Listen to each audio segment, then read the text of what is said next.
हाय मैत्रिणींनो, चला आज आपण बनवूयात बेसनाचे लाडू।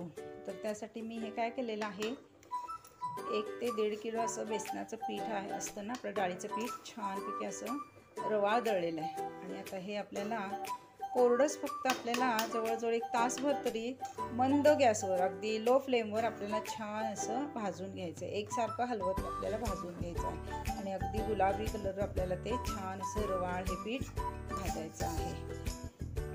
हे पीठ मी मिक्सरवरच डाळ बारीक केली होती आणि मिक्सरवरच छान असं रवाळ पीठ करून घेतलेलं।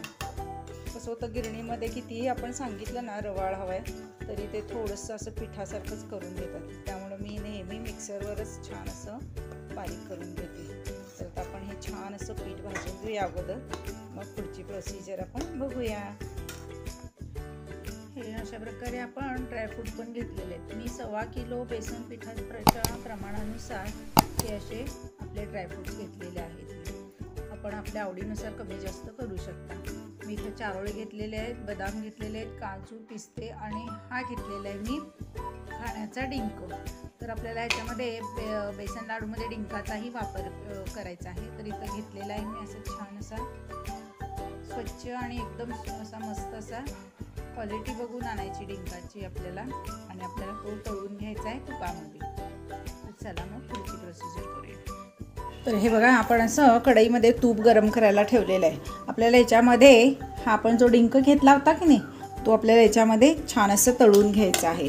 आणि हे बघा, ड्रायफ्रूट्स असे छान असे मोठे मोठेच कट केलेले आहेत, जेणेकरून ते आपल्याला लाडूमध्ये क्रंची क्रंची असे लागायला हवे। तर आपलं तूप गरम झाले का बघूया। हां, तूप आपलं छान गरम झाले, त्यात आपल्याला हा घालायचा आहे डिंक आणि गॅस करायचा आहे बंद। कारण तूप छान गरम झाल्यावर गॅसची फ्लेम आपल्याला ऑफ करायची आहे, कारण तेवढ्या ह्याच्यामध्येच हा छान असा तळला जातो। बघा किती छान असा कुरकुरीत असा हा तळला गेलेला आहे। तर आता आपल्याला हा घ्यायचा आहे प्लेटमध्ये काढून।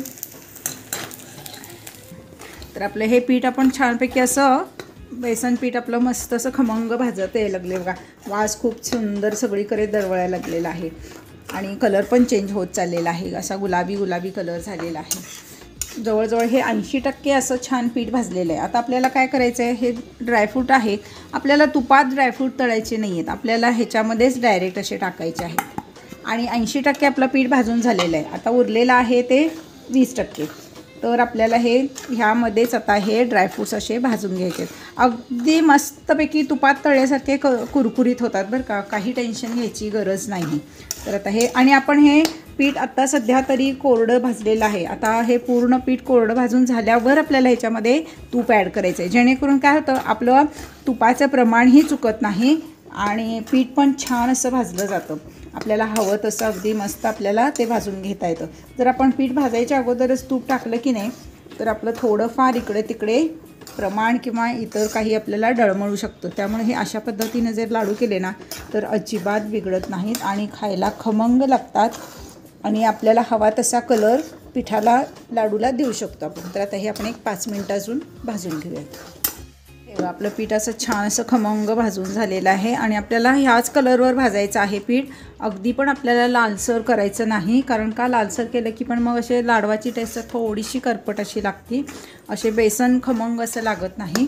त्यामुळे आपल्याला असं मस्तपैकी फक्त गुलाबी असं छान पिवळसर गुलाबी कलर आपल्याला ते करायचे आहेत। आता आपण हे डिंक जो आपण तळून ठेवलेला की नाही, तो ह्याच्यामध्ये घालायचा आहे। डिंकाचं प्रमाण थोडं कमी घालायचं। मी फक्त बघितलं, तुम्ही फक्त एखादा चमचाच मी डिंक घेतलेला आणि तो पण याच्यामध्ये मिक्स करायचा आहे। आणि आपल्याला ही साखर पण मिक्सरवरच दळून घेतलेली आहे, जी आपली घरची साखर असते की नाही, तीच अशी मिक्सरवर छान दळलेली आहे। तर मी तर 1.25 किलोसाठी जवळजवळ साखर ही अर्धा किलो आणि वरती 1/2 किलो अशी घेतलेली आहे साखर, कारण फार पण गोड गोड अगदी छान लागत नाहीत लाडू। त्यामुळे प्रमाण आपल्याला साखरेचं पाहतच घालायचं आहे। तुम्ही अजूनही बघू शकता, मी अजूनही तूप ह्याच्यामध्ये ॲड केलेलं नाही। जे नवीन आता लाडू करतायत किंवा बाबा आता दुसऱ्या तिसऱ्यांदा करतोय, पहिल्यांदा थोडेसे चुकले होते, दुसऱ्यांदा जरा बऱ्यापैकी आले, अशांसाठी ही पद्धत खूप अतिशय उत्तम आहे। तुमचे अजिबात लाडू चुकणार नाहीत, प्रमाण चुकणार नाही आणि टेस्ट पण चुकणार नाही। त्यामुळे हे खूप सुंदर लागतात लाडू. तुम्ही नक्की असे करून बघा.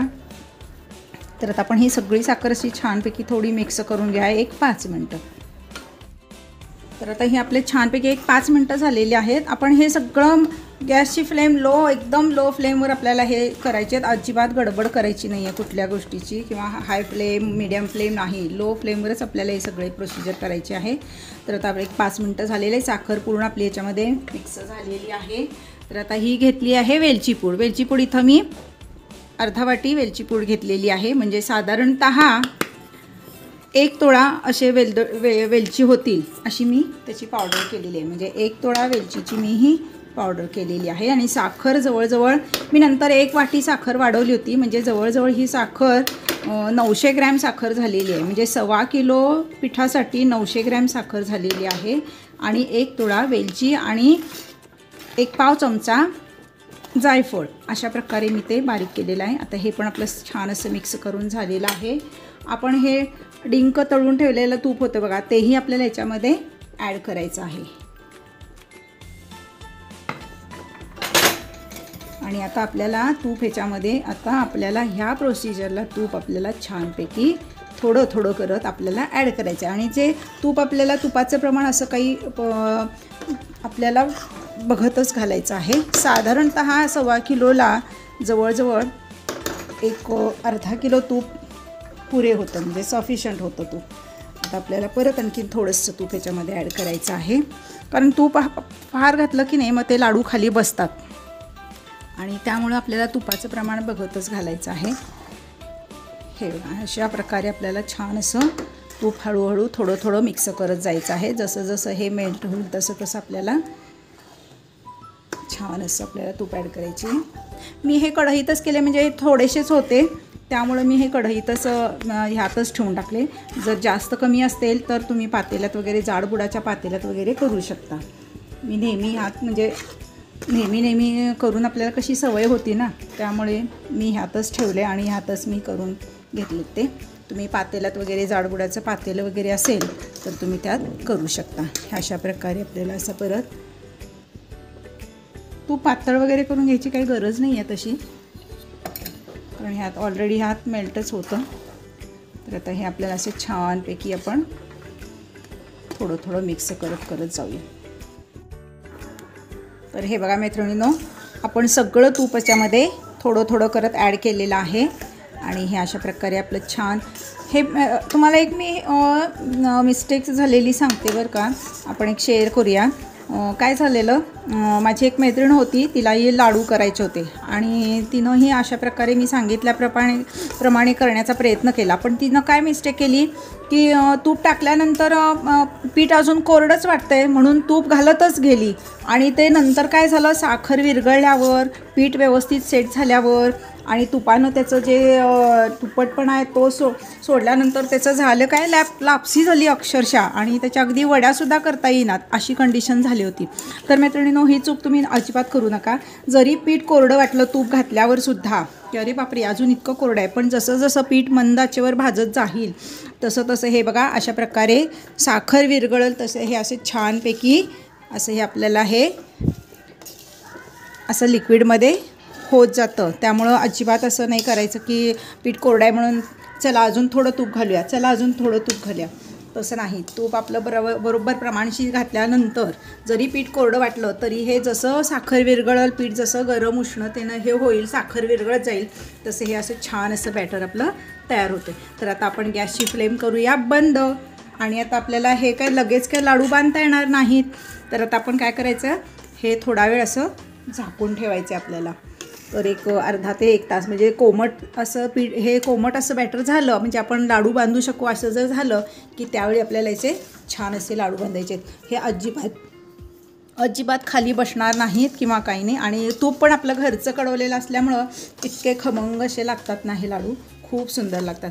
लाडूचे आपल्याला अजून 1-2-3 प्रकार बनवू शकतो आपण. हे एक ने चुरमा टाईप पण आपण बनवू शकतो.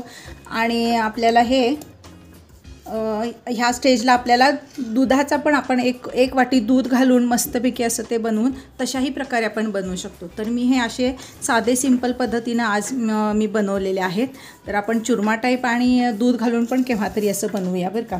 तर हे लाडू तुम्ही नक्की करून बघा आणि तुम्हाला कसे वाटले आणि टेस्ट कशी वाटली हेही कळवायला विसरू नका. सबस्क्राईब करायला विसरू नका. बघा आता हे आपण झाकून ठेवूया.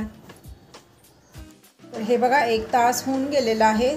तर आपलं हे पीठ आता बघा किती छान असं मस्त सेट झालेलं आहे. बघा तुम्ही बघू शकता अगदी मस्त. तर हे असं छानपैकी आपलं पीठ असं मस्त सेट झालेलं आहे आणि थोडंसं कोमट आहे आणि आपल्याला ह्याचे असे छानपैकी आपल्याला हवे त्या आकाराचे आपण लाडू वळू शकतो. बघा इतकं सुंदर असं पीठ हे झालेलं आहे. आपण एका हाताने सुद्धा असे लाडू वळू शकतो बघा असे.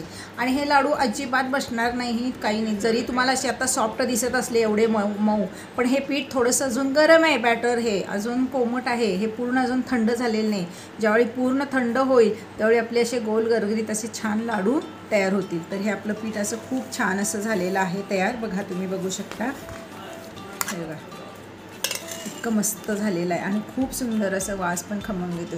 तर आता हे थोडंसं कोमट आहे तोपर्यंतच मी हे लाडू वळवून ठेवणार आहे. तर मी तुम्हाला हे नंतर दाखवते. हे बघा मैत्रिणींनो अशा प्रकारे सगळे आपले लाडू छान असे वळून झालेले आहेत.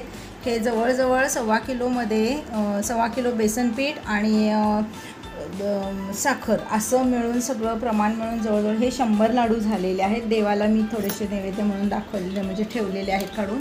अशा प्रकारे आपले लाडू तयार झालेले आहेत. तुम्ही याला चांदीचा वर्क पण लावू शकता. मी याला केसर काड्या लावलेल्या आहेत गार्निशिंगसाठी. आणि मी हे अशा मीडियम साईजमध्ये मी लाडू वळलेले आहेत कारण हे शेवटी बेसन आहे हरभऱ्याची डाळीचं आहे. त्यामुळं आपल्या आरोग्याच्या दृष्टीनं पण जे सफिशंट तेवढाच आपला पोटात गेला पाहिजे अशा पद्धतीनं मी हे साईज ठेवलेली आहे. तर तुम्ही बघू शकता हे इतके सुंदर झालेले आहेत. तुम्हाला मी एक असं कट करून दाखवते. हे बघा इतका मऊ आणि इतकं सुंदर झालेलं आहे. तुम्ही बघू शकता खूप छान झालेले आहेत हे लाडू. तर मैत्रिणींनो तुम्ही नक्की करून बघा आणि माझी ही रेसिपी तुम्हाला आवडली असेल तर नक्की सबस्क्राईब करा आणि बेल आयकॉनचे बटन दाबा. कमेंट्स द्यायला विसरू नका. बाय.